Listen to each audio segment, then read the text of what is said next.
servizio al CIE lavorano come dei matti e stanno in una situazione deplorevole, va bene? Bene. Con noi, non con voi. Benissimo. Ma questo è il problema. Cosa vuol dire che non protestano con noi? Io sono super partes in questo momento. No, con voi politici, non lei. Ma lei non può essere super partes.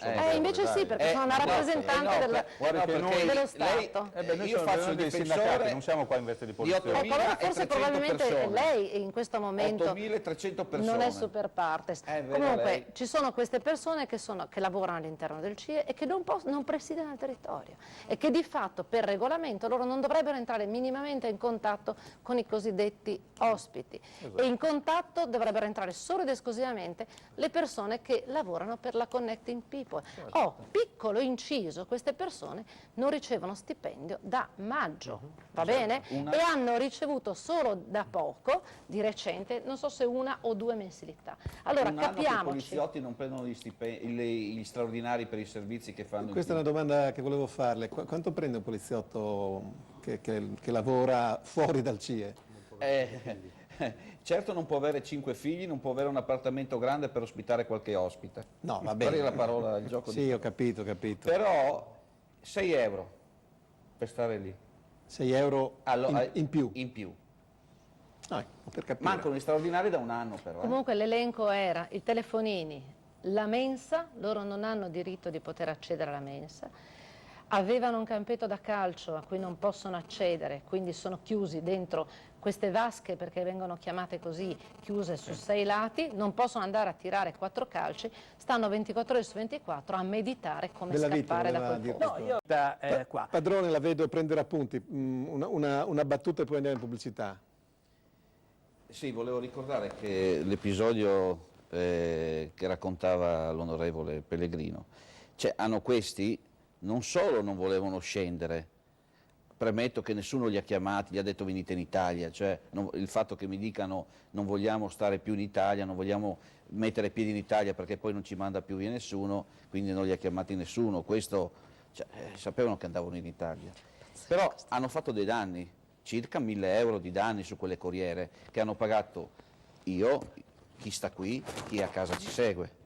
Quindi attenzione quando andiamo a parlare di danni vanno pagati e credo, come diceva il dottor Bellavita, non conosco va benissimo. Il dottor Bellavita, ecco, sì, ci sono delle condizioni che vanno un attimino inquadrate. Lì dentro non ci sono le persone che diceva il dottor Bellavita, lì ci sono delle persone che sono già uscite di galera, che hanno fatto già 4, 5, 6 anni di galera per tutti i tipi di reato e sono lì perché la politica italiana, ma non la politica italiana, manca la comunicazione internazionale, dove, diceva il collega del SAP, va bene, non riescono a venire in Italia, non vengono in Italia, quando vengono in Italia non identificano i loro cittadini, perché sanno che questi cittadini, questi signori, nel loro paese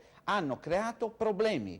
Sono degli stupratori, sono dei delinquenti, alcuni di questi sono degli stupratori, sono dei delinquenti, che in Italia comunque sono stati arrestati perché comunque hanno fatto un reato e non solo perché sono stati trovati privi di documenti, parliamo chiaro. E quindi non li identificano. Lei dice al nigeriano, arriva il console nigeriano, dice questo, guarda il fascicolo, ci parla insieme, capisce e dice non è nigeriano.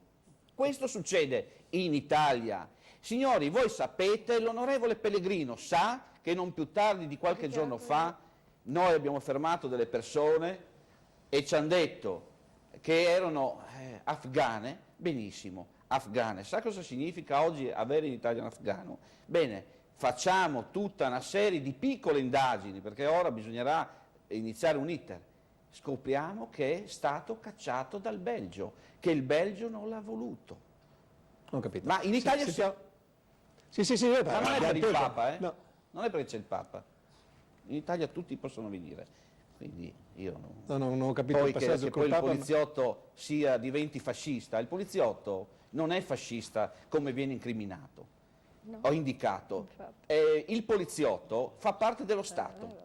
Lo Stato fa le leggi. Qua ci sono degli onorevoli, c'è un onorevole, non vuole che il cittadino senza documenti, chiamiamolo il cittadino, l'ospite, come volete, non debba rimanere in Italia 6 mesi, 8 mesi, 18 mesi, benissimo, faccia una legge che la polizia può lasciarlo circolare per Italia. Ah, in quel senso. Questo, cioè, noi operiamo su disposizioni, su leggi dell'Italia. Questo è del nostro assolutamente governo. assodato. Non le faccio io. Pellegrino, una breve replica, breve, mi raccomando, breve. e poi fare pubblicità. Brevissima. Allora, sappiamo che quando uno ha fatto il suo periodo di detenzione, che siano 2, 3, 5 anni, quelli voluti dal processo, nel momento in cui esce è uomo libero, ovunque, in qualsiasi stato del mondo.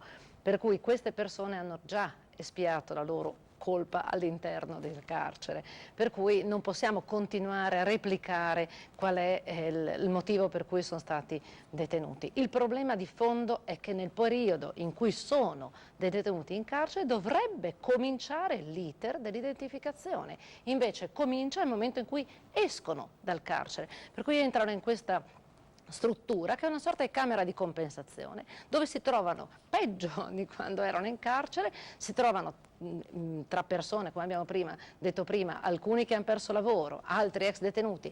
Insomma, io sfido noi che siamo così in perfetta forma, ci mettono là dentro per 4 ore, probabilmente usciremo veramente male. Allora, scusate, allora chiedete che le indagini inizino al momento della carcerazione, non che venga abolito il CIE. No, Sono 2 cose completamente diverse. noi abbiamo detto che ci debba essere necessariamente l'identificazione, perché comunque l'identificazione della persona deve essere identificata. Sì, Poi il problema gli è si che, deve dare diceva la Venturini garanzia di dargli... Il nigeriano parla con Questo è un nigeriano, problema. dice vabbè, Tanto è vero. saluta a casa e dice Onorevole, guardi, io non la d'accordo. voglio contraddire, sembra che ce l'ho con lei, assolutamente. Abbiamo 2 modi di pensare. Il problema è che io non ce l'ho con lei. Esatto, anche perché non ci conosciamo così a fondo. Ecco. Però voglio dire, abbiamo 2 modi di vedere senz'altro diverso, ok? Nel senso che io sono un appartenente alle forze dell'ordine, se lei in Italia corre in autostrada più di 130, io le faccio la contravvenzione, perché questa è una legge, è una norma del codice della strada, questa norma non la fa il poliziotto.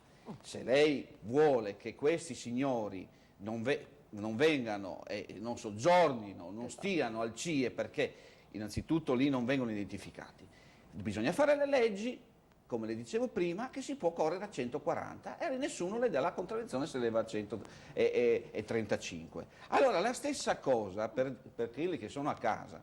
Se voi fate le leggi, che queste persone, una volta che sono in carcere, comincia l'iter e poi questo iter va avanti, ma guardi che non è un problema della polizia o dell'istituzione delle polizie o della prefettura, è un problema purtroppo, ripeto, politico, e noi veniamo additati. Dottoressa, lei in un'intervista, onorevole, lei in un'intervista ha detto che in quei giorni la polizia ha usato mezzi coercitivi non inusuali. Quindi inusuali, l'ha detto lei in un'intervista, c'è lì la stampa magari si lascia scrivere, però ha detto che la polizia ha usato mezzi inusuali per sedare una rivolta in atto.